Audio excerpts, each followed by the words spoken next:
नमस्कार मेरे प्यारे छात्रों, एक बार फिर सबका बहुत बहुत स्वागत, बहुत बहुत अभिनंदन आज की इस कक्षा में। मेरा नाम लोकेश भारद्वाज है और आप सभी का बहुत बहुत स्वागत है। उम्मीद करता हूँ आप सभी लोग बहुत अच्छे होंगे, बढ़िया होंगे, परफेक्ट होंगे और अच्छा करेंगे अपनी लाइफ में। एंड आप लोगों को मेरी आवाज़ भी अच्छे से आ पा रही होगी। क्या हाल चाल है आप लोगों के? सबको बहुत बढ़िया? सबको कैसा लग रहा है? सबको बहुत अच्छा लग रहा है? चलिए स्टार्ट करते हैं। कल यार हमने विज्ञान के बहुत अच्छे क्वेश्चंस किए थे, बीपीएससी में आने वाले क्वेश्चंस किए थे। एंड आज भी हम लोग वही कुछ क्वेश्चंस जो है हम लोग करेंगे। मैं कल छोटी सी चीज मैं आप लोगों को बता दूं, कल मैं आहत हुआ या फिर मैं कह सकते हैं कि मेरे दिल को ठेस पहुंची। वो ये है कि एक छात्र ने ना कमेंट सेक्शन में कुछ ऐसी चीज लिखी जो ना मैं एक्सपेक्ट नहीं करता कि जो टीचर बनना चाहता है ना कि वो इन सब चीजों को सोचता होगा। एक बच्चे ने लिखा कि नौकेज नाम का एक बच्चा है, कल की वीडियो पे पढ़ा भी है, इनकी कमेंट है, आप पढ़ने समय किसी मूर्ति फोटो क्यों लगाते हैं? किसी मुस्लिम टीचर को देखे हैं कि अल्लाह का फोटो या फोटो के नाम पर फोटो लगाया है? मतलब वो कह रहे हैं कि किसी मुसलमान टीचर को आपने देखा है किसी अल्लाह का नाम का जो है वो फोटो लगाया है? सबसे पहले तो मैं सभी धर्मों की इज्जत करता हूं, पहली चीज। दूसरी चीज ये है कि अल्लाह का कोई फोटो नहीं है, अगर होता तो हो सकता है कि मैं वो लगा लिया करता। तीसरी चीज ये है दोस्तों कि हमारी भारतीय संस्कृति में अगर शिक्षा की देवी किसे माना जाता है, तू स्वर की देवी है, संगीत तुझसे है, शब्द तेरा हर गीत तुझसे, है ना? तो हम लोगों से जब मैं बोलता हूं जय मां सरस्वती, तो उसका मतलब ये नहीं होता कि सिर्फ हिंदू छात्रों के लिए मैं भला चाहता हूं। मेरे साथ जुड़ने वाले हर एक मुस्लिम छात्र के लिए भी मैं उतने ही दिल से कहता हूं कि उस छात्र का भी भला हो जो मेरा हिंदू या मुसलमान छात्र है, दोनों ही। क्योंकि मेरे लिए एट द एंड सभी छात्र हो, आप हिंदू या मुस्लिम कतई नहीं हो। आप समझ रहे हैं? तो कृपया करके जितने भी छात्र हैं, कोई भी यहां पर राजनीति ना करे, वो सिर्फ एक ही चीज जाने कि अगर मैं मां सरस्वती बोलता हूं तो मैं उनसे यही प्रार्थना करता हूं कि मेरे जितने भी छात्र हैं, हिंदू हो, मुस्लिम हो, सिख हो, ईसाई हो, जैन हो, क्रिश्चियन हो, बौद्ध हो, सबका भला हो, सबका भला हो। ठीक है, चलिए दोस्तों, सेल्फ स्टडी सबसे बेस्ट स्टडी। अगर आपको नोट्स चाहिए बीपीएससी के तो आप लोग हाई बीपीएससी करके बीपीएससी नोट्स करके व्हाट्सएप कर सकते हैं इस नंबर पर 9773776087। ठीक है, आपको नोट्स मिल जाएंगे। साथ ही अगर आप में से कोई भी कोर्स चाहता है तो नीचे एक नंबर आ रहा है 9773776087, इस पर कोर्स भी अवेलेबल है। ठीक है, बाय द वे जितना ज्यादा हो सके, अब उतना टाइम नहीं है, फोकस करना सेल्फ स्टडी पर, अपना पूरा ध्यान लगाना सेल्फ स्टडी पर, जितना हो सके अपने सेल्फ स्टडी करनी है। दोस्तों बीपीएससी 69th प्रीलिम्स का एक क्वेश्चन है, बहुत अच्छा क्वेश्चन आया है। देखो आप लोग, देखते हैं कि आप लोग लगा पाओगे नहीं लगा पाओगे। एसिटिक अम्ल की गंध किसके समान होती है? टमाटर के समान, मिट्टी के तेल के समान, सिरका के समान, उपरोक्त में से एक से अधिक, उपरोक्त में से कोई भी नहीं। बताइए, जो एसिटिक एसिड होता है उसकी जो स्मेल होती है वो किसके समान होती है? आंसर करिए, सभी लोग आंसर करिए, फटाफट से आंसर करिए जितने भी दोस्त हैं। मेरा नोट कब आएगा? मोहम्मद अख्तर आ जाएंगे भाई, ठीक है, बहुत जल्द आएंगे। ठीक है, 3 से 4 दिन का टाइम होता है जिसमें आपको आ जाएंगे। ठीक है, डोंट वरी। ठीक है, तो क्वेश्चन का आंसर कर दो। ठीक है, सबको मैसेज भी आ जाएगा व्हाट्सएप पर उसी हिसाब से। ठीक है, चलो, करेक्ट आंसर है दैट इज यस, सिरका इसका करेक्ट आंसर है। एसिड अम्ल की जो एसिटिक अम्ल की जो गंध है वो सिरके के समान होती है। ठीक है, किसके जैसी होती है बेटा? सिरके की जैसी होती है। अब ऐसे क्वेश्चन आते हैं, बीपीएससी 69 प्रीलिम्स का क्वेश्चन है। ऐसा ही क्वेश्चन, यही क्वेश्चन अगर कल को आपको पेपर में दिखने को मिल जाए बिहार टीआरई में, तो ये मत सोचेगा कि ये क्या हुआ, दिखेगा, बिल्कुल दिख सकता है ऐसा क्वेश्चन। अब इसी पर आधारित एक क्वेश्चन देखो, विमा MLT-2 किसके अनुरूप है? बताओ, विमा जो है वो MLT-2 क्या बताती है? बताओ फटाफट से। MLT-2 नहीं पता होगा आप में से बहुत सारे लोगों को। M का मतलब होता है मास, L का मतलब होता है लेंथ, T का मतलब होता है टाइम। तो इसमें क्या कह रहा है कि मास लेंथ डिवाइडेड बाय टाइम। ठीक है, तो ML divided by T-2, MLT-2 क्या हो जाता है? मास इंटू ए, तो मास इंटू एक्सेलरेशन, बल के बराबर, फोर्स के बराबर, फोर्स को दिखाती है। अब कुछ क्वांटिटीज हैं, आप में से बहुत सारे लोगों ने नहीं पढ़ा होगा, लेकिन मेरा काम है पढ़ा देना हर एक छात्र को। सेल्फ स्टडी पर ज्यादा से ज्यादा फोकस करना कि खुद से पढ़ो, खुद से सीखो चीजों को। कोई कोर्स लेने का तभी कोई फायदा है जब खुद पढ़ने की इच्छा है। आप समझ रहे हैं? तो देखो ध्यान से, फोर्स जो है उसका mlt-2 होता है बेटा जी। यूनिवर्सल ग्रेविटेशनल कांस्टेंट का m-1l3t-2 होता है बेटा जी। फोर्स कांस्टेंट का m1l0t-2 होता है भाई लोगों, ठीक है। एंगुलर मोमेंटम का l2t-1 होता है भाई लोगों।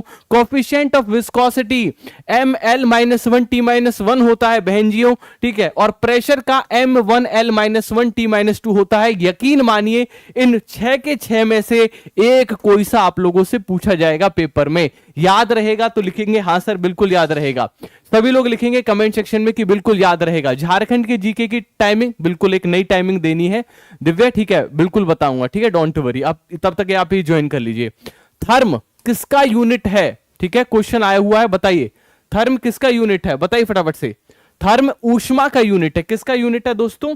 थर्म ऊष्मा का यूनिट है। यह भी क्वेश्चन आया हुआ क्वेश्चन है। अब देखते हैं कितने लोग आंसर कर पाते हैं। यस, ऊष्मा का यूनिट है। अब कुछ बेसिक यूनिट्स हैं। आपने देखा होगा पिछला जो बीपीएससी टीआरई 1.0 हुआ था उसमें भी यूनिट्स पूछी गई थी, एंड ये वाला जो बीपीएससी टीआरई होने जा रहा है उसमें भी डेफिनेटली कुछ ना कुछ पूछी जाएंगी। तो जानिए कि थर्म जो है लेंथ की ऐसा यूनिट क्या है बेटा जी? मीटर है भाई लोगों। मास की क्या है? किलोग्राम है दोस्तों, ठीक है। टाइम की क्या है? सेकंड है, ठीक है। इलेक्ट्रिक करंट की क्या है? एम्पियर है। टेम्परेचर की क्या है? केल्विन है। अमाउंट ऑफ सब्सटेंस की क्या है? मोल है। एंड ल्यूमिनस इंटेंसिटी की क्या है? कैंडला है। याद हो जाएगा सब लोगों को। सब लोग लिखेंगे यस सर कमेंट सेक्शन में एकदम, ठीक है। सभी लोग कमेंट सेक्शन में लिख दीजिए यस सर। देखो याद तो करना पड़ेगा भाई लोगों, क्या करना पड़ेगा? याद करना पड़ेगा, हर हाल में याद करना पड़ेगा अगर पेपर में अच्छे नंबर लेकर आना चाहते हो। देखो यार जो ऊष्मा है ना वो 3 तरीके से चलती है भाई लोगों, याद रखना। पहली चीज है संवहन। संवहन का मतलब है जैसे कि फॉर एग्जांपल अगर आप बात करते हैं पानी को गर्म करना, याद रखिएगा जब हम किसी लिक्विड को गर्म करते हैं तो वो संवहन के माध्यम से होता है। जब हम किसी सॉलिड को गर्म करते हैं, जैसे कि अगर मान के चलिए किसी मेटल रॉड को गर्म कर रहे हैं, लोहे की छड़ को गर्म कर रहे हैं, तो वो चालन के माध्यम से होता है। लेकिन एक क्वेश्चन जो अभी पूछा गया था बीपीएससी टीआरई 1.0 में पूछा गया था वो ये था दोस्तों, ये बताओ कि सूर्य से पृथ्वी को रोशनी कैसे मिलती है? तो वो मिलती है विकिरणन के माध्यम से। आया था नहीं आया था दोस्तों? बताओ फटाफट से। यस सर लिखेंगे, यस सर लिखेंगे सभी लोग कमेंट सेक्शन में। यस, विकिरण पूछा गया था। तरल पदार्थ का घनत्व कम करने पर उस पर क्या प्रभाव पड़ता है? तेज हो जाता है, ऊर्जा कम हो जाती है, कम हो जाता है, दूरी बढ़ जाती है। बताओ तरल पदार्थ का, जो तरल पदार्थ होता है जब उसका घनत्व कम कर देते हैं तो वो क्या होता है? बताओ फटाफट से क्या होता है? सभी लोग आंसर करेंगे जितने भी दोस्त हैं। भाई पीआरटी के लिए थंबनेल लेकर आए होंगे नेहा कुमारी 1 to 5 6 to 8, ठीक है। सबके लिए क्लास है, सब पढ़ो सब पढ़ो सब बढ़ो, ठीक है। 9 to 10 10th लेवल तक की साइंस है, पढ़ते चले जाओ।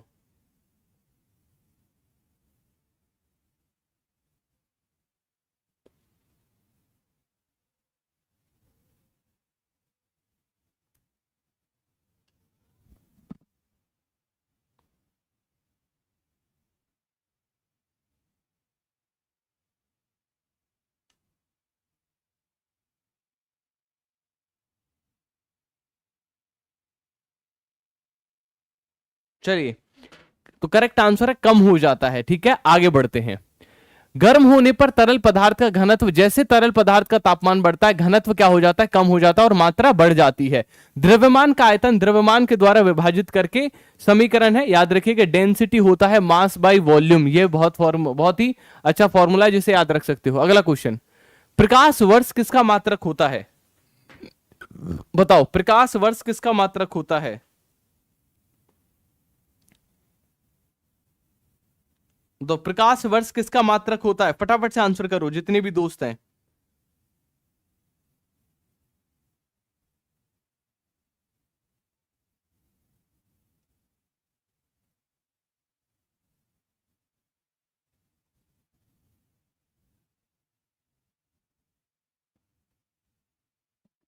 चलिए करेक्ट आंसर है दैट इज दूरी का। प्रकाश वर्ष किसका मात्रक होता है? दूरी का। याद रखिएगा बीपीएससी प्रीलिम्स में क्वेश्चन पूछा गया है 67th में, ठीक है। प्रकाश वर्ष के बारे में जान लीजिए, लाइट ईयर के बारे में। खगोलीय पिंडों के बीच की दूरी, जैसे पृथ्वी और सूर्य के बीच की दूरी जो काफी बड़ी दूरी होती है, उसे मापने के लिए हम प्रकाश वर्ष का उपयोग करते हैं दोस्तों। टेस्ला यूनिट किस क्षेत्र से रिलेटेड है? बताओ। चुंबकीय क्षेत्र से, द्रव्यमान से, गति से, ऊष्मा से।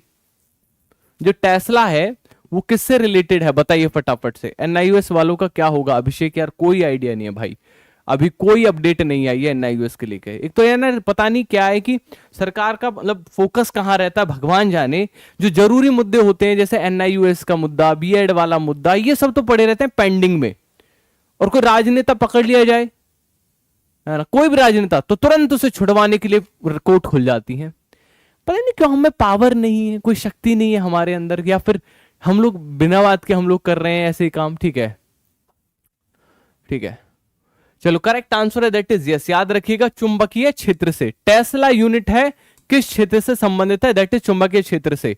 बुक चाहिए इस वाले नंबर पे मैसेज कर देना, जो कह रहे हैं ना कि सर बुक बता दो, इस वाले नंबर पे मैसेज कर देना बीपीएससी नोट्स बुक करके, ठीक है, आपको मिल जाएगी। ठीक है, अगला क्वेश्चन, विद्युत चालकता की यूनिट क्या है? मोह है, मिनट है, गति है, आयाम है, बताओ।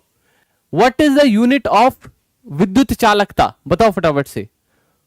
और सच बात तो ये देखो यार, राजनीति कितनी हावी है, आप समझ रहे हो राजनीति कितनी हावी है। राजनीति इतनी हावी है दोस्तों कि जो पेपर अगस्त में होना था, ठीक है, वो पेपर मार्च में हो रहा है। हद है यार, मतलब पेपर लेट तो होते सुने थे लेकिन जल्दी हो रहे, ये राजनीति की देन है। करेक्ट आंसर है दैट इज मोह। याद रखिएगा बेटा जी, आप सब जानते हैं भाई लोगों कि जो रेजिस्टेंस होता है दोस्तों, जो रेजिस्टेंस जो होता है, रेजिस्टेंस का मतलब होता है कि जो करंट को बहने से रोके, उसका अपोजिट होता है कंडक्टेंस, और कंडक्टेंस की यूनिट मोह। ठीक है, याद रखिएगा। आगे बढ़ते हैं। पिक्नोमीटर माफ कीजिएगा, नाम का उपकरण किस चीज को मापने के लिए यूज किया जाता है, बताओ। पिक्नोमीटर नाम का जो उपकरण है वो किसके लिए यूज किया जाता है? बीपीएससी प्रीलिम्स का क्वेश्चन है। लेट्स सी कितने लोग आंसर कर पाते हैं, लेट्स सी कितने लोग आंसर कर पाते हैं। एस्टेट वालों को मौका मिलेगा, मुझे लगता है कि मौका मिलना चाहिए। 22-24 वालों को तो मौका मिलना चाहिए। ठीक है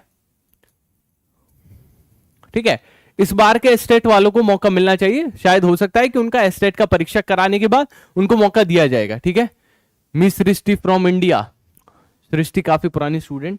ठीक, करेक्ट आंसर घनत्व इसका करेक्ट आंसर है। ठीक है, एम्पियर सेकंड किसका मात्रक है? ऊर्जा का, आवेश का, गति का, ऊष्मा का, बताओ। एम्पियर सेकंड किसका मात्रक है? कहां आया है क्वेश्चन? बीपीएससी प्रीलिम्स में। अब आप देख लो कि आप कितने पानी में हो। अच्छा लग रहा है सेशन? सबको अच्छा लग रहा है? यस सर लिख दीजिए कमेंट सेक्शन में। ठीक है, कल आए थे आप में से कितने लोग आए थे? बहुत कम लोग आए थे।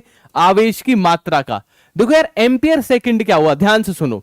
करंट क्या होता है भाई लोगों? करंट आप लोगों ने सुना होगा कि गुरुजी करंट होता है चार्ज डिवाइडेड बाय टाइम, यही होता है गुरु, हाँ, चार्ज डिवाइडेड बाय टाइम। लेकिन अगर मैं इस टाइम को यहां ले आऊं, ठीक है, करंट इंटू टाइम कर दूं तो क्या होगा? करंट इंटू टाइम कर दूं तो वो रह जाएगा क्यू, यानी चार्ज, आवेश रह जाएगा, है ना। तो एम्पियर सेकंड, एम्पियर का मतलब I into T, current into T equal to Q. क्यों भैया? इसलिए option number B is the correct answer. याद रखिएगा, ये एमीटर है दोस्तों। एमीटर का काम होता है करंट को मापना, एमीटर, याद रखिएगा। अच्छा, गैल्वेनोमीटर क्या मापता है? गैल्वेनोमीटर क्या मापता है? करंट की दिशा मापता है। एमीटर और गैल्वेनोमीटर दोनों ही करंट मापते हैं, लेकिन ये करंट की मात्रा मापेगा, मैग्नीट्यूड बताएगा, और ये डायरेक्शन बताएगा। याद रहेगा, कमेंट सेक्शन में घुसा दो, दिमाग के कमेंट सेक्शन में घुसा दो। Yes sir. इलेक्ट्रॉन वोल्ट किसका मात्रक है? बीपीएससी प्रीलिम्स का क्वेश्चन। ऊर्जा का, गति का, ऊष्मा का, द्रव का, बताओ। इलेक्ट्रॉन वोल्ट बताइए फटाफट से। बहुत बढ़िया, शाबाश। इलेक्ट्रॉन वोल्ट किसका मात्रक है? सब लोग आंसर करेंगे जितने भी दोस्त हैं। ऊर्जा का, गति का, ऊष्मा का, द्रव का।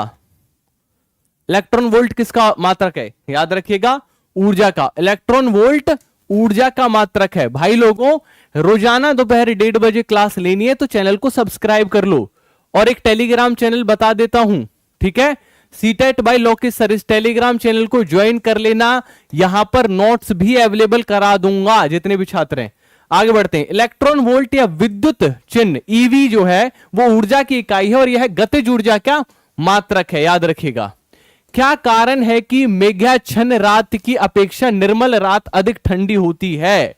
बताओ भैया। जब कभी भी बारिश होती है, याद रखिएगा, याद रखिएगा, जब रात को बादल होंगे वो रात, और एक ऐसी रात जब बादल नहीं होंगे, बादल वाली रात से जो बादल नहीं होंगे वो रात ज्यादा ठंडी रहती है। ऐसा क्यों है आप लोग बताइए, बताओ फटाफट से। नियत आयाम के कारण, विकिरण के कारण, ऊष्मा की कमी के कारण, या फिर आवेश की कमी के कारण? मेघाच्छन्न रात की अपेक्षा निर्मल रात अधिक ठंडी होती है। किसके वजह से? विकिरण के कारण। किसकी वजह से? विकिरण के कारण, रेडिएशन के कारण, याद रखिएगा। ठीक है, आगे बढ़ते हैं। इसका विकिरण है और बादल की उपस्थिति में पृथ्वी द्वारा परावर्तित विकृत ऊष्मा ऊपर ना जाकर वापस पृथ्वी पर आ जाती है। ध्यान से देखो, जब कभी बादल होंगे तो धरती से ऊष्मा जाकर क्या हो जाएगी? वापस बादल से टकराकर धरती पर आ जाएगी। लेकिन अगर बादल नहीं होंगे तो ऊष्मा वापस चली जाएगी। इसीलिए जब कभी बादल होते हैं तो गर्मी ज्यादा पड़ती है। समझ में आ रहा है दोस्तों? हाँ या ना के जवाब लिखेंगे सभी लोग। बहुत बढ़िया। भक्ति भरोसा समझ में आ रहा है। मिस सृष्टि फ्रॉम इंडिया समझ में आ रहा है। सोनी, विराट, सोनी, मोटिवेशनल, रश्मि। एक तो सब लोग सोनी के नाम से आ गए क्या क्लास में? सबने एक ही नाम रख लिया है क्या भैया? कोई दूसरा नाम नहीं मिल रहा है? सबको समझ में आ रहा है? बहुत बढ़िया, वेरी गुड। द्रव तापमापी की अपेक्षा गैस तापमापी अधिक संवेदी होता है, क्योंकि गैस। आंसर करो फटाफट से, कमेंट सेक्शन में आंसर करो सभी लोग। द्रव की अपेक्षा अधिक प्रसार करती है, द्रव की अपेक्षा कम प्रसार करती है, अधिक मात्रा में फैलती है, कम मात्रा में फैलती है। जो गैस है, गैस की प्रॉपर्टी क्या है कि अगर थोड़ा भी टेम्परेचर मिला गैस को, है क्या हो जाती है? फूल जाती है। द्रव की अपेक्षा में ज्यादा प्रसार करती है, तो जो चीज ज्यादा प्रसार करेगी वो ज्यादा एक्यूरेट बता पाएगी, थोड़े ही टेम्परेचर को ज्यादा बता पाएगी, है ना? समझ रहे हैं भाई? पानी को उबालने के लिए बहुत टाइम लगता है, लेकिन गैस को, गैस तो गैस है, थोड़ा ही गर्मी होती है तो उठ जाती है हवा। समझ रहे हैं आप लोग? हाँ या ना? बहुत बढ़िया। चलिए अगला क्वेश्चन लेते हैं। तरल पदार्थ पारा की तुलना में गैस तापमान अधिक संवेदनशील होता है।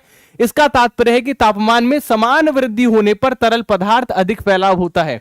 इसी कारण गैस थर्मामीटर में द्रव की तुलना में अधिक संवेदी होती है। सबको समझ में आ रहा है तो लिखेंगे यस सर, वरना रहने दीजिए।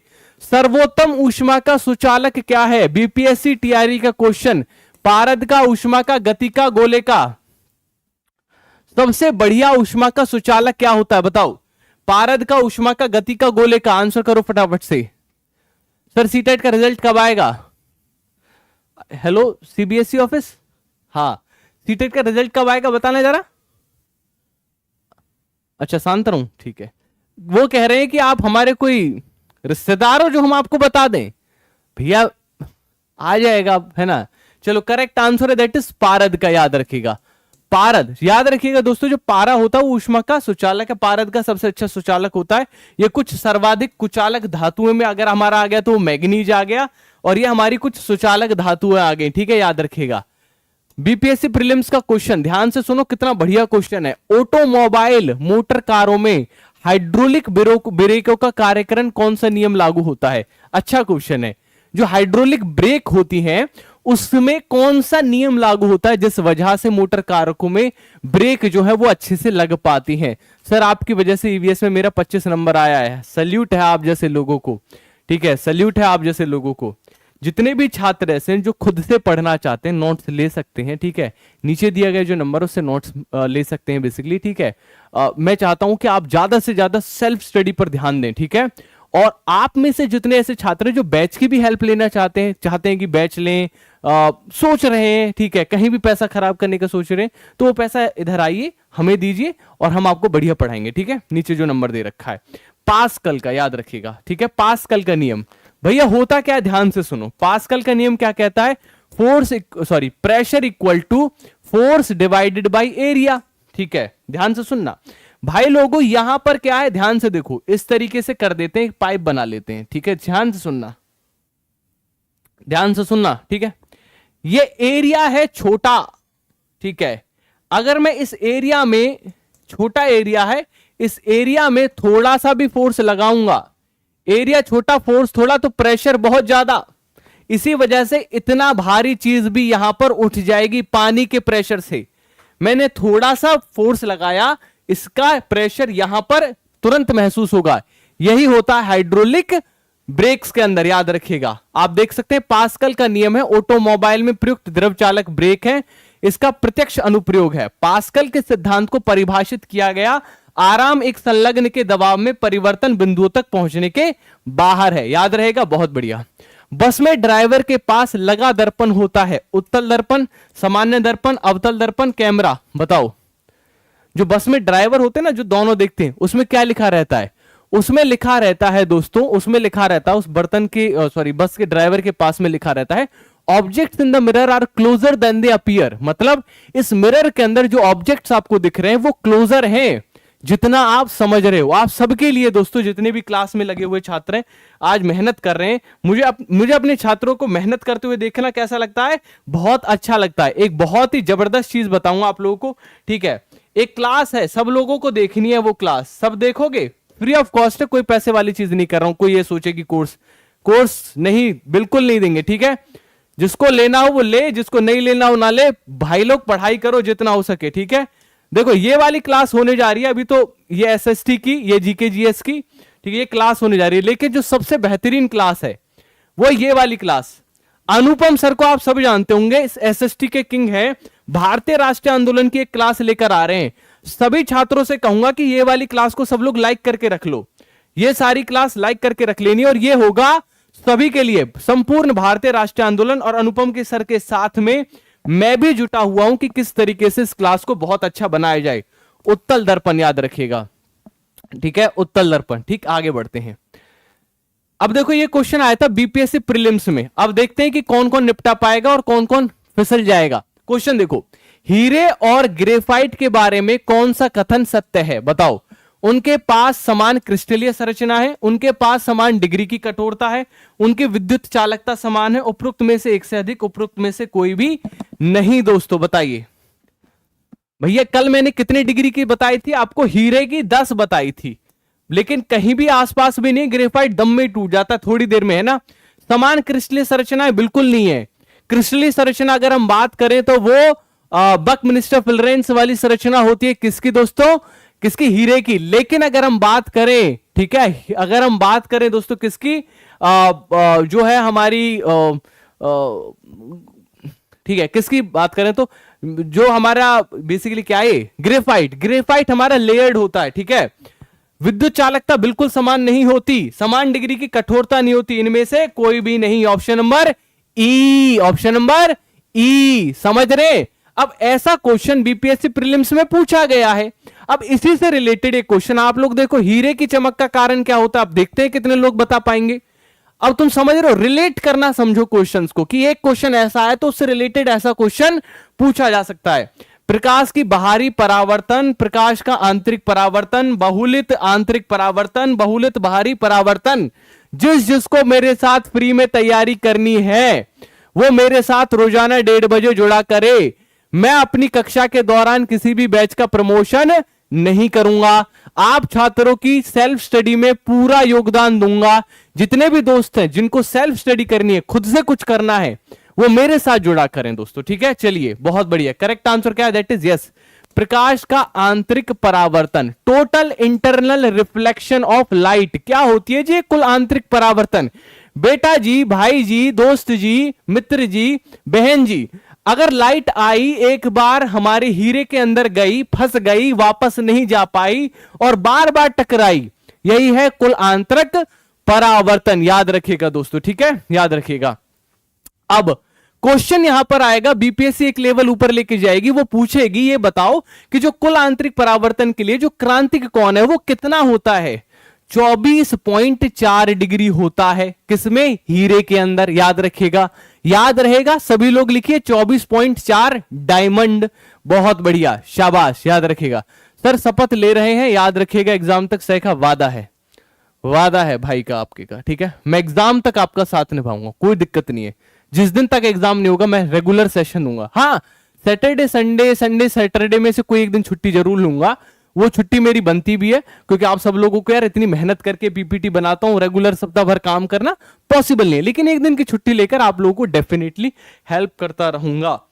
श्वेत प्रकाश को विभिन्न भिन्न रंगों में विभक्त करने के लिए किसका उपयोग किया जाता है? प्रिज्म का, अपवर्तन का, कैमरे का, ऊष्मा का? बताओ फटाफट से। श्वेत प्रकाश को भिन्न भिन्न रंगों में विभक्त करने के लिए किसका उपयोग किया जाता है? सभी लोग आंसर करेंगे जितने भी दोस्त हैं। एंड सब लोग यार टेलीग्राम जरूर ज्वाइन कर लेना, CTET by Lokesh sir.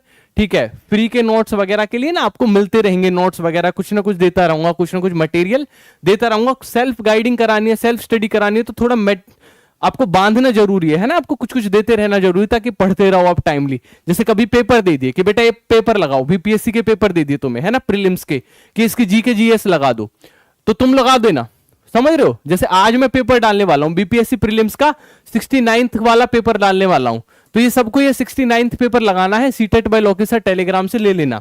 Correct answer है प्रिज्म, इसका करेक्ट आंसर है। आगे बढ़ते हैं। किसी पिन होल कैमरे में हमें सामान्यतः क्या मिलता है? सीधी छाप, उल्टी छाप, अपवर्तन, ऊर्जा। किसी पिन होल क्षेत्र में क्या मिलता है दोस्तों? खुशबू बीपीएससी का ही दे रहा हूं, बीपीएससी प्रीलिम्स का ही दूंगा। बीपीएससी प्रीलिम्स का पूरा सिलेबस बीपीएससी टीआरई में पूछा जा रहा है पिछले 2 पेपरों से। जो पहली बार गलती हुई थी, अब वो गलती हमें नहीं दोहरानी है। पहली बार जो मेरे से गलती हुई थी, मैंने खुल के बोला है कि मैंने अपने छात्रों को जो पहले बार पढ़ा दिया था, टीआरई 1.0 में पढ़ाया था, वो मेरी गलती थी। मैंने उसमें ये सोचा था कि शिक्षक भर्ती की परीक्षा हो रही है तो कुछ शिक्षक जैसा पूछेगा, लेकिन भैया बीपीएससी ने तो पूरा अपने वाला सिलेबस पूछा। करेक्ट आंसर है दैट इज उल्टी छाप, याद रखिएगा। किसी पिन होल कैमरे में से, ठीक है, किसी पिन होल कैमरे में से उल्टी छाप मिलती है, याद रखिएगा। आगे बढ़ते हैं। यहां पर आप देख सकते हैं किसी पिन होल कैमरे में उल्टी छाप मिल रही है हमारी पेड़ की, है ना, इस तरीके से, समझ रहे हो। ये दिमाग लगाने वाली बात है। आप देख रहे हो कितना अच्छा क्वेश्चन दिया था बीपीएससी ने। अब आप कोई भी बच्चे जाएगा ना, वो कहेगा नहीं यार सीधा ही दिखेगा, इसमें क्या है, लेकिन देखो आपके सामने है। अगला क्वेश्चन बीपीएससी प्रीलिम्स का है। जल का तालाब कम गहरा दिखाई देने का कारण क्या होता है? जल हो या फिर मेरे प्यारे मित्रों, आपने कई बार देखा होगा कि हमारा कोई सिक्का हो, अगर सिक्का हम डाल देते हैं वो भी हमें उथला हुआ दिखाई देता है। जल जो तालाब में है वो भी हमें गहरा कम दिखाई देता है। उसके पीछे कारण क्या होता है?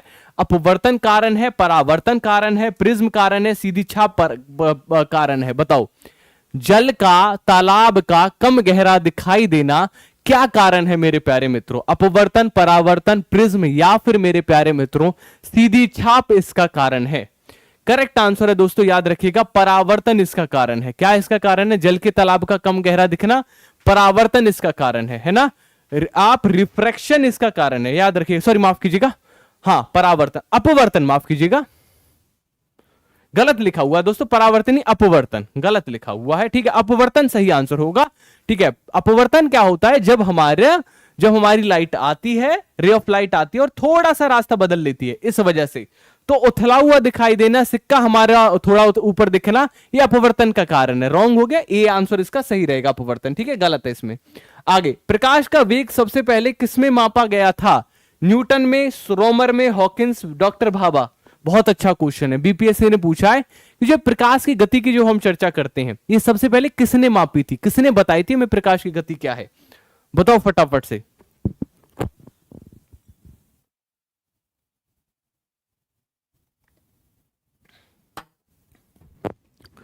Newton, Roemer, Hawkins, doctor Bhabha. That is Roemer ने। क्वेश्चन आएगा, पक्का आएगा, बीपीएससी प्रीलिम्स में पूछा गया क्वेश्चन है, ये क्वेश्चन पक्का फंसेगा, नोट डाउन कर लेना अपने पास। 1676 में डेनिश खगोल शास्त्री ओले रोमर ने प्रकाश की गति मापने वाले पहले व्यक्ति बने थे, और 1676 में प्रकाश की गति का पहला सफल माप निर्धारित ऑल्स रोवर द्वारा किया गया था, और वे पहले व्यक्ति थे जिन्होंने यह साबित किया कि प्रकाश एक सीमित गति से यात्रा करता है, और उसके सिद्धांत बृहस्पति के चंद्रमाओं के ग्रहणों को अवलोकन पर आधारित था। दोस्तों याद रखिएगा। ठीक है, फाउंटेन पेन किस नियम पर काम करता है? बताओ। केशिका क्रिया, गति की क्रिया, अपवर्तन की क्रिया, परावर्तन की क्रिया। फाउंटेन पेन जो होता है जब हम लिखते हैं वो किस क्रिया पर काम करता है? सर 23-25 सेशन में ही इस बार सीटेट दिए हैं, बीपीएससी फॉर्म भर सकते हैं क्या? 23-25 सेशन में है यार, देखो नहीं, अब अगर मार्च में आएगा तो नहीं भर पाओगे, क्योंकि उन्हें चाहिए पास हुआ कैंडिडेट। लेकिन पढ़ाई कर लो, अगले सेशंस के लिए तैयारी कर लो, है ना। करेक्ट आंसर है दैट इज, याद रखिएगा, केशिका क्रिया। याद रखिएगा, फाउंटेन पेन किस नियम पर काम करता है? केशिका क्रिया पर काम करता है। दोस्तों ये क्वेश्चन आ सकता है। अब केशिका क्रिया पर क्या क्या काम करता है, सुन लो मेरी बात।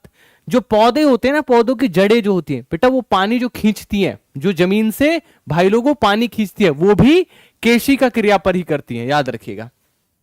फाउंटेन पेन केशित्व के सिद्धांत पर काम करता है। केशित्व का सिद्धांत सबसे अच्छा उदाहरण है जब हम किसी कपास की तौलिया को कोने के पानी में डुबोते हैं और तौलिया के तंतु के माध्यम से उठना शुरू कर देते हैं। आगे बढ़ते हैं।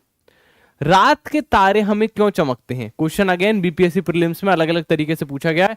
रात को हमें तारे क्यों दिखाई देते हैं?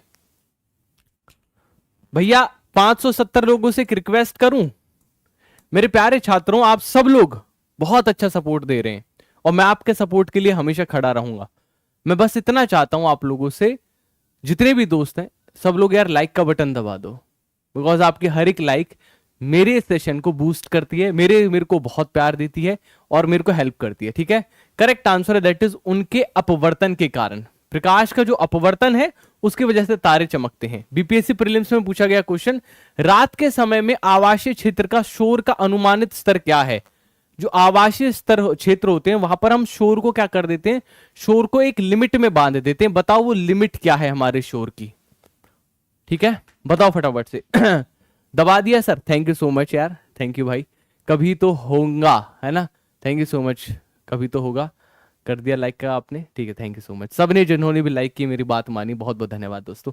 करेक्ट आंसर है दैट इज 45 डेसिबल, याद रखिएगा। ठीक है, आप देख सकते हैं कभी भी ना आप पाओगे कि जो हवाई जहाज होते हैं, आपने देखा होगा कि एयरपोर्ट्स को बाहर बनाया गया है, रेलवे लाइंस को हमेशा बाहर बनाया जाता है। क्यों? क्योंकि ये बहुत शोर करने वाले क्या है, संयंत्र हैं।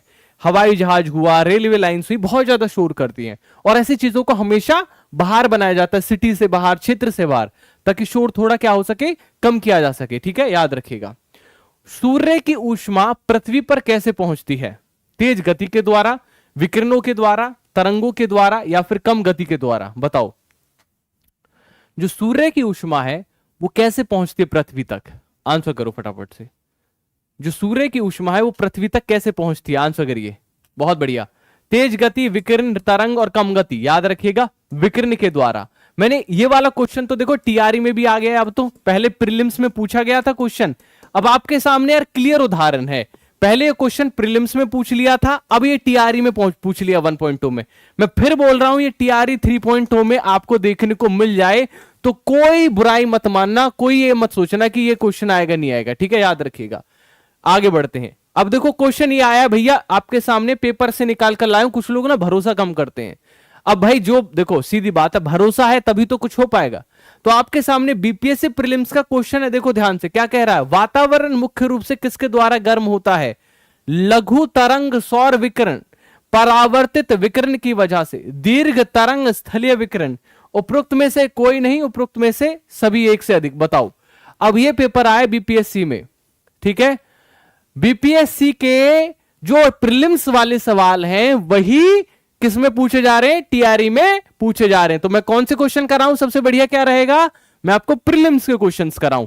तो प्रीलिम्स के क्वेश्चन हम लोग कर रहे हैं और करते रहेंगे करते रहेंगे करते रहेंगे। ठीक है, तो देखो ध्यान से, क्वेश्चन है बीपीएससी प्रीलिम्स का, इसका जो जवाब होगा भाई लोगों, जो बी आंसर कर रहे हैं गलत कर रहे हैं, आप लोग गलत आंसर कर रहे हो। करेक्ट आंसर है दीर्घ तरंग स्थलीय विकिरण। जो स्थल पर दीर्घ लॉन्ग लॉन्गिट्यूड वाला जो विकिरण होता है उसकी वजह से होता है। ठीक है, यही फंस जाते हैं, यही फंस जाते हैं मेरे लाडले मित्र। कहते हैं ना कि little knowledge is very dangerous thing.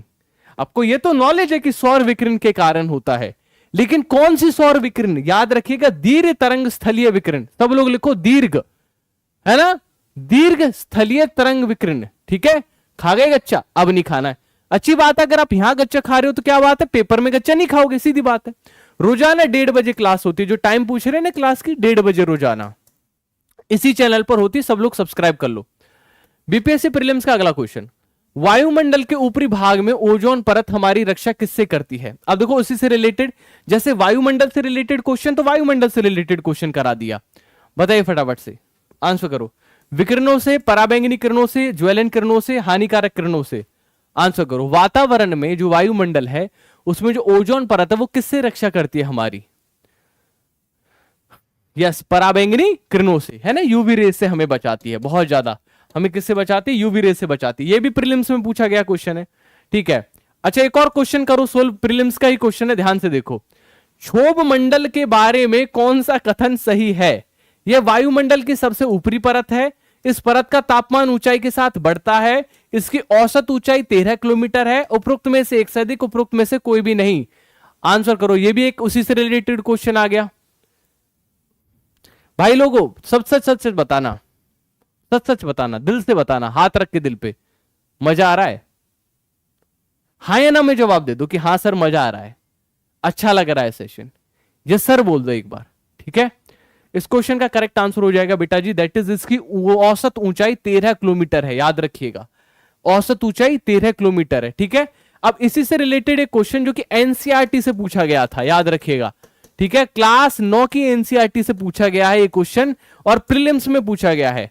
कौन सी गैस अपने ग्रीन हाउस प्रभाव से ग्लोबल वार्मिंग में योगदान करती है? Nitrous oxide, methane, carbon dioxide, उपरोक्त में से एक से अधिक, उपरोक्त में से कोई भी नहीं।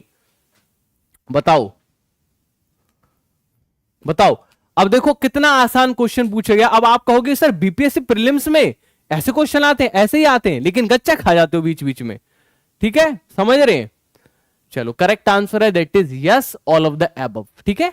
और D is the correct answer. भाई नाइट्रस ऑक्साइड, मीथेन और हमारी कार्बन डाइऑक्साइड ये हमारी क्या करती हैं? ग्रीन हाउस गैसेस के अंदर आती हैं। That is very simple question. अब इसी से रिलेटेड एक क्वेश्चन देखो, प्रकाश को सूर्य तक पहुंचने में कितना समय लगता है? ये देखो पहले जो बीपीएससी पेपर लेता था, प्रीलिम्स के पहले जो पेपर हुआ करते थे 50 थे, वो बहुत सब आसान पेपर हुआ करते थे। अब जब पेपर हो रहे हैं ना 68, 7th, 8th, 9th, जब से खासकर अतुल जी आए तब से डिफिकल्ट हो गया है पेपर का लेवल। पेपर का लेवल एक लेवल अप हो गया है, तो आपको भी एक लेवल अप करना होगा। वो कैसे करोगे? बीपीएससी के क्वेश्चंस को देख देख के करोगे। करेक्ट आंसर है दैट इज 8.3 मिनट, याद रखिएगा। एक सामान्य नेत्र के लिए सुस्पष्ट दृष्टि की न्यूनतम दूरी क्या है? 25 सेंटीमीटर, 35 सेंटीमीटर, 45 सेंटीमीटर, 20 सेंटीमीटर। बताओ फटाफट से करेक्ट आंसर क्या है, जितने भी दोस्त यहां पर जोड़ रहे हैं। एक जो नॉर्मल आंख है उसके लिए 25 सेंटीमीटर न्यूनतम दूरी है। अब आप बताओ यार, ये वाला क्वेश्चन आया नहीं आया पेपर में? टीआरई 2.0 में देखने को मिला था, नहीं मिला था? ऑप्शन में हाँ या ना? ऑप्शन में था या नहीं था? यही चीज ऑप्शन में दे रखी थी।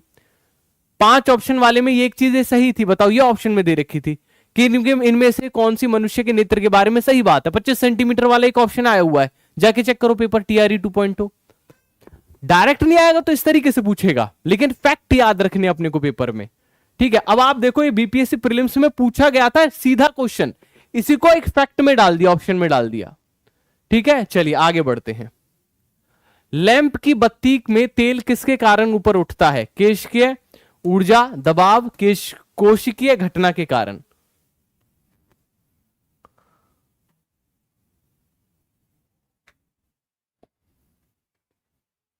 बहुत बढ़िया, शाबाश, करेक्ट आंसर करिए। चलिए करेक्ट आंसर है दैट इज केशिकीय घटना के कारण। लैंप की बत्ती में जो तेल है वो केशिकीय घटना के कारण ऊपर उठता है, ठीक है।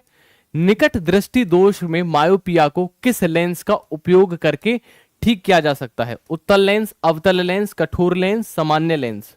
बताओ निकट दृष्टि रोग को कैसे ठीक किया जा सकता है? ये भी प्रीलिम्स का क्वेश्चन है। इस बार जो क्वेश्चन पूछा गया था बेटा वो सिलेंड्रिकल लेंस से पूछा गया था, ठीक है, तो अपने को याद रखना है, वो भी मैं बताऊंगा। देखो जब बात आएगी निकट दृष्टि रोग, इसका मतलब निकट की दृष्टि है, दूर नहीं देख पा रहा है, तो करेक्ट आंसर हो जाएगा अवतल लेंस। मायोपिया के लिए अवतल लेंस, याद रखिएगा। मायोपिया के लिए भैया अवतल लेंस। मायोपिया मतलब मेरा पिया, सिर्फ मुझे अपना पिया दिखाई दे रहा है, दूर कुछ भी नहीं दिखाई दे रहा है। दूर देखना है तो अवतल ले भैया, अवतल है ना। अब पार लगा तल तक देख, है ना। अब देखो दूसरा है दोस्तों निकट दृष्टि रोग का, दूसरा है दूर दृष्टि रोग, जिसे बोलते हैं हाइपरमेट्रोपिया। उसके लिए यूज करते हैं उत्तल लेंस, याद रखिएगा, ठीक है। लेकिन कुछ लोगों को ना एक रोग और होता है, वो क्लियर ही नहीं पढ़ पाते, उनके सामने जो अक्षर लिखे रहते हैं वो थोड़े इधर उधर घूम रहे होते हैं। उस रोग को ठीक करने के लिए हम सिलेंड्रिकल लेंस देते हैं, याद रखिएगा। कौन सा लेंस देते हैं छात्रों? Cylindrical lens. बहुत बढ़िया। मायोपिया का दूसरा नाम क्या है? अब देखो ये क्वेश्चन एक प्रीलिम्स में पूछा गया, दूसरे प्रीलिम्स में इसी का नाम दूसरे तरीके से दे दिया। बताओ फटाफट से। बिल्कुल, presbyopia, very good Afsha, very good. Correct answer है दैट इज समीप दृष्टि। आगे बढ़ते हैं। वह कौन सा प्रकाशीय उपकरण है जिसके माध्यम से दूर की वस्तु को नजदीक देखा जा सकता है? अच्छा क्वेश्चन है।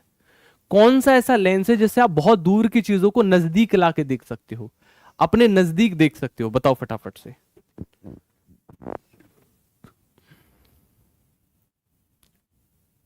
दूर की वस्तुओं को नजदीक देख सकते हो। करेक्ट आंसर है दैट इज दूरबीन। भाई हम दूरबीन से जो दूर की वस्तुएं हैं उन्हें नजदीक देख सकते हैं ना। हम दूरबीन से लाडले मित्रों जो दूर की वस्तुएं उन्हें क्या कर सकते हैं? नजदीक देख सकते हैं। समझ में आ रहा है? मगज में आ रहा है? बहुत बढ़िया। किसी बांध की दीवार आधार पर अधिक चौड़ी होती है क्योंकि दाब को सहन कर सकती है, कम दाब को सहन कर सकती है, ज्यादा दाब को सहन कर सकती है और तेज गति को सहन कर सकती है। अच्छा एक बात बताओ, जो देखो प्रेशर का फॉर्मूला क्या है भैया? Force by area. समझो ध्यान से। इसका मतलब मेरे भैया जी जब एरिया बढ़ेगा, अगर एरिया बढ़ गया तो प्रेशर घट गया। तो अगर मैं चौड़ी दीवार बनाऊंगा तो प्रेशर कम हो जाता है ना, चौड़ी दीवारों पर। लेकिन अगर मैं पतली दीवार बना दूं तो उस पर प्रेशर, एरिया मैंने घटा दिया पतली दीवार करके तो प्रेशर बढ़ जाएगा। तो याद रखिएगा दाब को सहन कर सकते हैं, इसीलिए अधिक चौड़ी बनाई जाती है आधार से। ठीक है, याद रखिएगा, बहुत बढ़िया। जैसे जैसे द्रव की गहराई बढ़ती है तो वो क्या होता है दोस्तों? याद रखिएगा द्रव की गहराई के साथ साथ यहां पर आप देखिए चौड़ी बनाई जा रही है क्योंकि प्रेशर बढ़ जाता है। न्यूटन का पहला नियम संकल्पना क्या देता है? बीपीएससी प्रीलिम्स का क्वेश्चन है। इस बार दूसरे नियम की संकल्पना पूछी गई थी टीआरई 2.0 में। सब लोगों को जवाब देना है। बताओ न्यूटन का पहला नियम संकल्पना किसकी देता है? आंसर करो। जड़त्व की, गति की, ऊष्मा की, ऊर्जा की? बहुत बढ़िया, शाबाश, सभी लोग आंसर करेंगे। न्यूटन की गति का पहला नियम किसकी संकल्पना देता है? जड़त्व की संकल्पना देता है। ठीक है, जड़त्व के बारे में बताता है। क्या कहता है जड़त्व? जड़त्व का नियम क्या है? जड़त्व कहता है कि कोई भी वस्तु अपनी मूल अवस्था में रहेगी जब तक उस पर कोई बाह्य बल ना लगाया जाए। Object will be in state of rest और मोशन अंटिल और unless an external force doesn't applied on it, है ना। यही कहता है। पहला नियम बताता है जड़त्व, याद रखिएगा। पहला नियम बताता है जड़त्व। दूसरा नियम बताता है force equal to mass into acceleration. इसीलिए बेटा इसको क्या कहा जाता है? इसको क्वालिटेटिव नहीं कह के इसको क्वांटिटिव कहा जाता है। क्या कहा जाता है? सांख्यिकी वाला नियम कहा जाता है। ठीक है, याद रखिएगा, सांख्यिकी वाला नियम कहा जाता है। और जबकि इसको क्वालिटी वाला क्वेश्चन कहा जाता है। क्या कहा जाता है? क्वालिटी वाला कहा जाता है। तीसरा लॉ क्या कहता है? तीसरा लॉ कहता है for every action there will be a reaction and the reactions direction will be just opposite to the action. हर एक एक्शन के लिए एक रिएक्शन हमें मिलेगा, ये तीसरा लॉ कहता है। फुहारा किस सिद्धांत पर काम करता है? फुहारे देखेंगे गांव वगैरह में बहुत यूज होते हैं। ठीक है, अब सब लोग ऐसा तो है नहीं कोई बाहर से आए हो, है ना, बिहार के रूरल एरिया में पले बड़े हो तो जानते होंगे फुहारा। फुहारा कौन से सिद्धांत पर काम करता है लाडले मित्रों? ये कोशिका सिद्धांत पर, बर्नौली के सिद्धांत पर, न्यूटन के सिद्धांत पर, हैग्रो के सिद्धांत पर। अब देखो कितना अच्छा क्वेश्चन है, बीपीएससी प्रीलिम्स का क्वेश्चन है। अब आंसर करिए फटाफट से। सर मैसेज देखिए। हाँ आंचल बताओ क्या मैसेज है? आंचल, आंचल के आंचल से क्या मैसेज आ रहा है? देखो भाई लोगों एक बार चेक करो फिर मुझे बताना। करेक्ट आंसर है दैट इज बर्नौली के नियम पर। Well done. उन सभी छात्रों के लिए एक बार जोरदार क्लैपिंग बजाएं अपने लिए जिन्होंने बर्नौली आंसर किया था। वेरी गुड, बहुत बढ़िया, शाबाश बेटा। एक फव्वारा जो होता है वो एक तरल पदार्थों के संयोजन को एक साथ में छिड़कता है, याद रखिएगा। और ये बेसिकली इसकी शुरुआत 6वीं शताब्दी ईसा पूर्व में हो गई थी। ठीक है, कहां से हुई थी? बेबीलोन के हैंगिंग गार्डन से स्टार्ट हुई थी। कहां पर? बेबीलोन के हैंगिंग गार्डन से स्टार्टिंग हुई थी। वेरी गुड, बहुत बढ़िया। एनेमोमीटर क्या मापने के काम में आता है? अब देखो आपके सामने है। ठीक है, एनटीटी एग्जाम कब है बता दो, जल्दी बता देंगे। ठीक है, कैसा लग रहा है आप लोगों को सेशन? सच सच बताना कैसा लग रहा है सेशन? मजा आ रहा है सबको?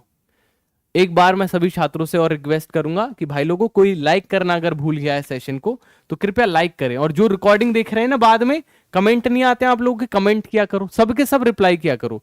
693 लोग देख रहे हैं, 693 के 93 लोग आंसर दिया करो यार। ठीक है, जैसे अब देखो ये तो बताता है, क्या बता रहा है, पवन के वेग को बता रहा है, एनेमोमीटर। ठीक है, अब क्वेश्चन आपके सामने अब ये है, अब आप आंसर करो, बॉल पेन किस सिद्धांत पर काम करता है। लेट्स सी कितने लोग आंसर करेंगे। अब आपके सामने पहले भी ये क्वेश्चन आ चुका है बीपीएससी में, दोबारा आया है, और तीसरी बार आने के पूरे पूरे चांसेस बार। आंसर करो फटाफट से। बॉल पेन किस सिद्धांत पर काम करता है, पृष्ठीय तनाव पर, बाहरी तनाव पर, आंतरिक तनाव पर, घर्षण पर।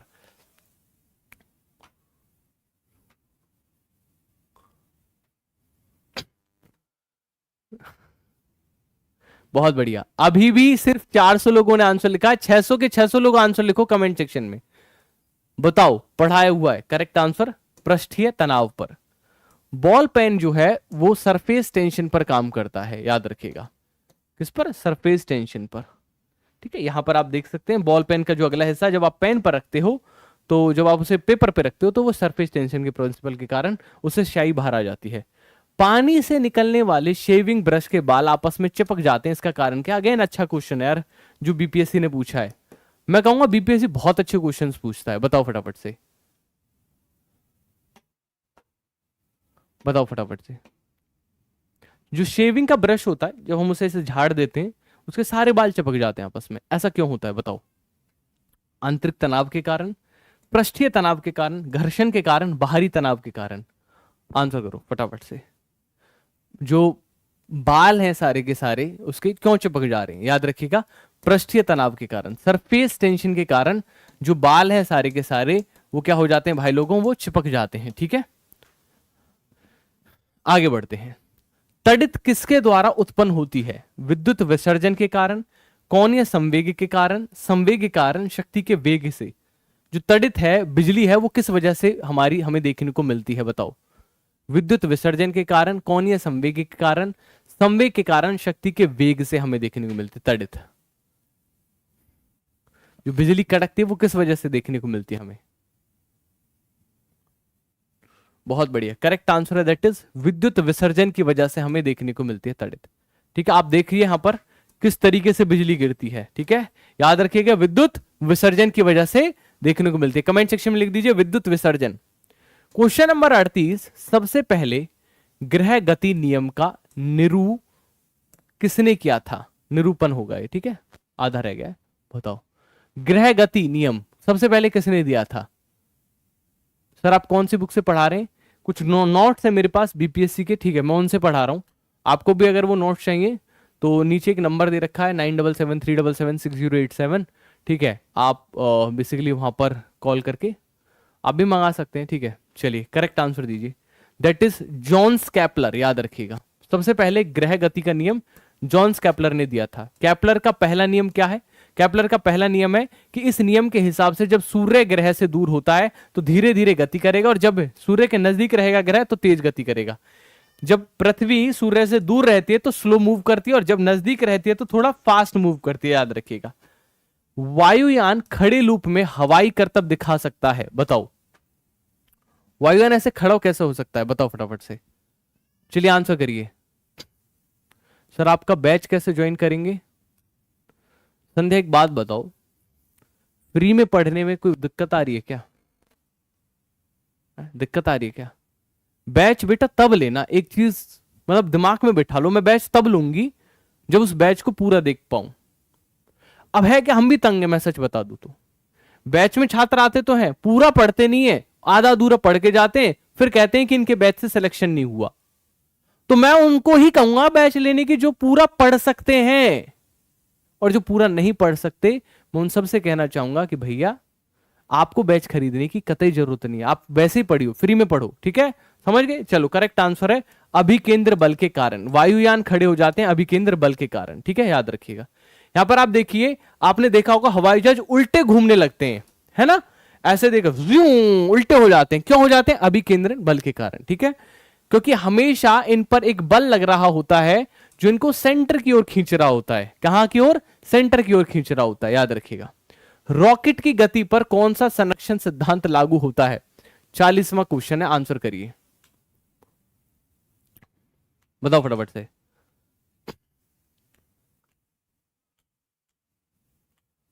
नोट्स में भाई, नोट्स में सिर्फ और सिर्फ जीके जीएस पूरी कवर है, बाकी कुछ भी नहीं है उसमें। ठीक है, उसमें हिस्ट्री, पॉलिटी, ज्योग्राफी और फिजिक्स केमिस्ट्री बायो ये कवर है, ठीक है। व्हाट्सएप पे ले लो, ठीक है। चलो करेक्ट आंसर क्या है? रॉकेट की गति का कौन सा संरक्षण है? संवेग का संरक्षण, वेग का संरक्षण, गति का संरक्षण, अभिकेंद्र, बताओ। करेक्ट आंसर है दैट इज संवेग का संरक्षण, ठीक है।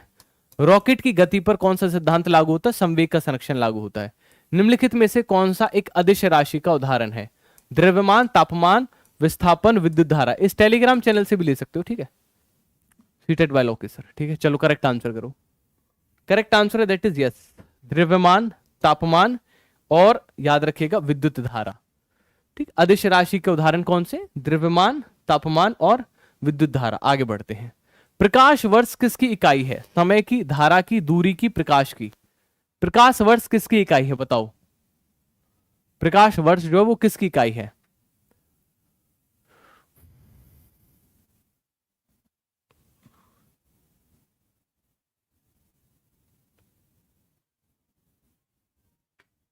एक मिनट, एक कॉल आ रही है, कॉल उठा लूं, आप लोग बुरा ना माने तो।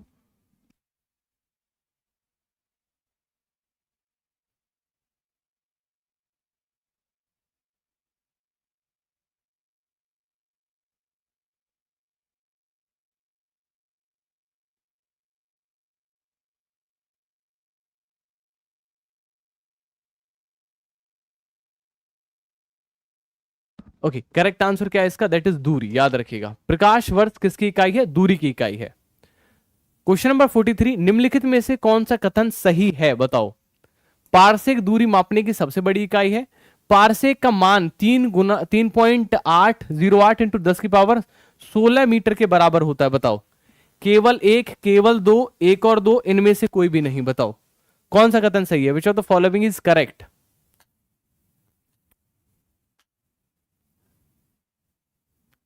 चलो करेक्ट आंसर है दैट इज पारसेक दूरी मापने की सबसे बड़ी इकाई है और एक पारसेक का मान 3 × 10 की पावर 16 मीटर के बराबर होता है। वेरी गुड, शाबाश। ल्यूमेन किसका मात्रक है बताओ? ज्योति तीव्रता का, ज्योति फ्लक्स का, उपरोक्त दोनों का, इनमें से किसी का नहीं, बताओ।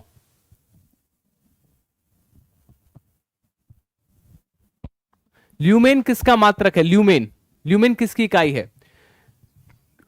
ल्यूमेन ज्योति फ्लक्स की इकाई है, ठीक है, याद रखिएगा। यहां पर आप सब देख सकते हैं ल्यूमेन जो है वो ज्योति फ्लक्स की इकाई है, ठीक है, याद रखिएगा। आगे बढ़ते हैं। किसी वस्तु का अंतिम स्थिति तथा प्रारंभिक स्थिति के बीच की न्यूनतम दूरी को क्या कहते हैं? पहली स्थिति और लास्ट स्थिति के बीच में दूरी को क्या कहते हैं? संवेग कहते हैं, वेग कहते हैं, चाल कहते हैं, विस्थापन कहते हैं, बताओ। अंतिम दूरी और शुरुआती दूरी के बीच की न्यूनतम दूरी को क्या कहते हैं बताओ? करेक्ट आंसर है दैट इज विस्थापन कहते हैं। क्या कहते हैं? विस्थापन कहते हैं, ठीक है, याद रखिएगा। बीपीएससी प्रीलिम्स का क्वेश्चन, न्यूटन के पहले नियम को क्या कहा जाता है? संवेग का नियम, ऊर्जा का नियम, जड़त्व का नियम, आघूर्ण का नियम। न्यूटन का जो पहला नियम है उसे हम क्या कहते हैं बताओ फटाफट से। न्यूटन के पहले नियम को क्या कहा जाता है?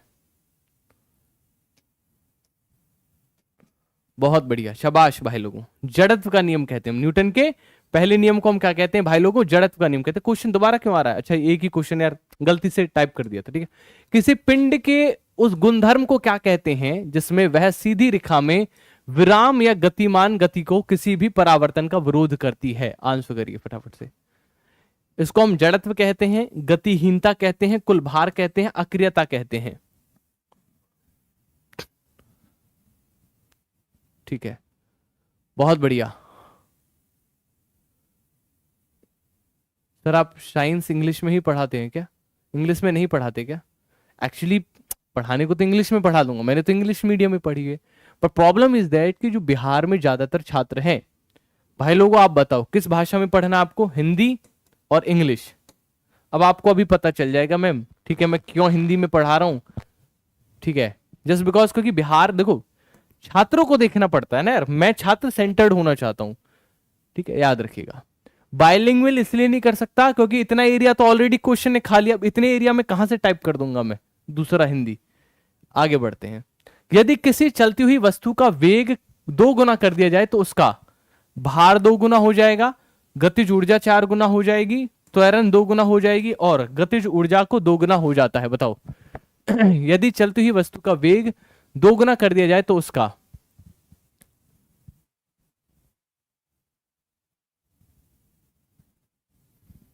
बताओ फटाफट से। करेक्ट आंसर है गतिज ऊर्जा का 4 गुना हो जाता है। ठीक है, यदि किसी वस्तु की चलती हुई वस्तु का वेग 2 गुना कर दिया जाए तो गतिज ऊर्जा का 4 गुना हो जाता है, याद रखिएगा। आगे बढ़ते हैं। निम्नलिखित में से कौन सा न्यूटन के गति के तृतीय नियम से संबंधित नहीं है, तीसरे नियम से रिलेटेड नहीं है? बताओ कौन सा नहीं है तीसरे नियम से रिलेटेड? रॉकेट का आगे बढ़ना, पानी में ब्रश को टेढ़ा दिखना, ऊंचाई पर कूदना, या फिर बंदूक के गोली छोड़ते समय पीछे की ओर झटका लगना। पढ़ना शुरू कर दिया है, खुद से पढ़ोगे तो कुछ बनोगे, टीचर वीचर है ना, बनना हो तो। और भागते रहोगे ना कि इसका भी कोर्स ले लूं, इसका भी कोर्स ले लूं, सबका कोर्स ले लूं, कोर्स लेते रह जाओगे। मार्केट में कोर्स देने वालों की कमी नहीं है, खुद से पढ़ने वालों की बहुत कमी है। और जो छात्र पढ़ते हैं ना वही सक्सेसफुल होते हैं। आप समझ रहे हो? मेरी बात हमेशा कान खोल के सुनना, आपके भले की मैं कह रहा हूं।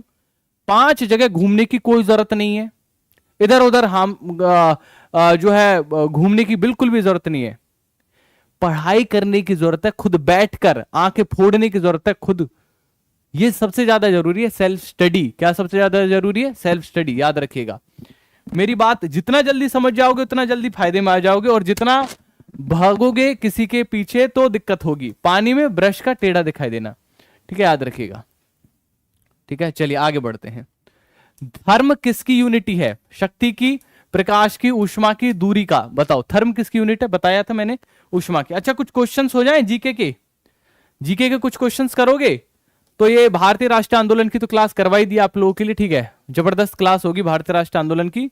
जीके के कुछ क्वेश्चन करें, कल हमने करे थे 20 क्वेश्चन, है ना, कितने में? 8 मिनट में। आज कितना टाइम बच रहा है हमारे पास? 4 मिनट। 4 मिनट में कितने क्वेश्चन करेंगे? 20 क्वेश्चन। चलिए चालू करते हैं आज के 4 मिनट में 20 क्वेश्चन, ठीक है। चलो बहुत बढ़िया, शाबाश, वेरी गुड।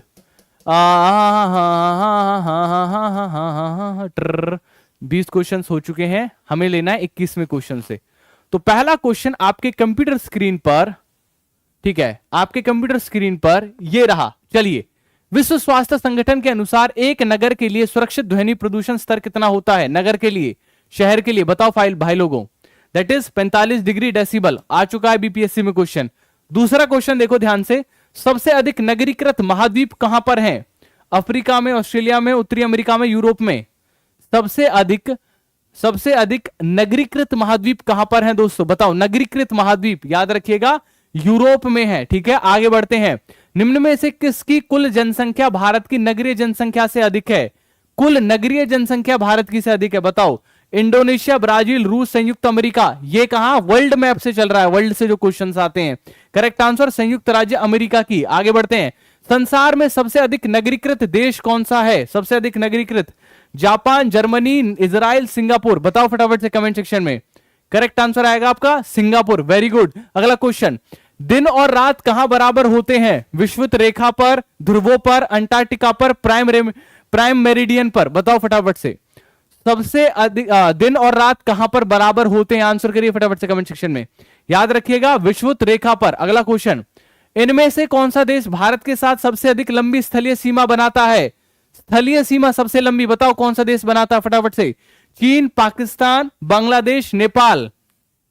आंसर करो। चीन, बांग्लादेश, पाकिस्तान, नेपाल, कौन सी सबसे लंबी स्थलीय सीमा बनाता है? कौन सा देश है? चलिए बहुत बढ़िया, बांग्लादेश, वेरी गुड। अगला क्वेश्चन, ठीक है, यहां पर आप देख सकते हो बांग्लादेश 4096, चाइना 3488, पाकिस्तान 3324, नेपाल 1751, म्यांमार 1643, भूटान 699, अफगानिस्तान 106। ठीक है, ये पड़ोसी देश भी याद हो गए आपको, और आपको सारी की सारी ये भी याद होगी कि कितनी सीमा बनाता है। सामान्य वायुमंडलीय दाब कितना होता है? बताओ फटाफट से। अब देखो बीपीएससी में आया हुआ क्वेश्चन है, आंसर करो फटाफट से। बताओ सामान्य वायुमंडलीय दाब कितना होता है? कितने क्वेश्चन? 7 क्वेश्चन हुए हैं अभी, फटाफट से, टाइम निकल रहा है, जल्दी। बहुत बढ़िया, शाबाश। 760 मिलीमीटर पारा स्तंभ, याद रखिएगा। ठीक है, आगे बढ़ते हैं। निम्नलिखित में से कौन सा चक्र पृथ्वी मौसम के पैटर्न पर एक महत्वपूर्ण पहलू है? कार्बन चक्र, जल चक्र, नाइट्रोजन चक्र, ऑक्सीजन चक्र?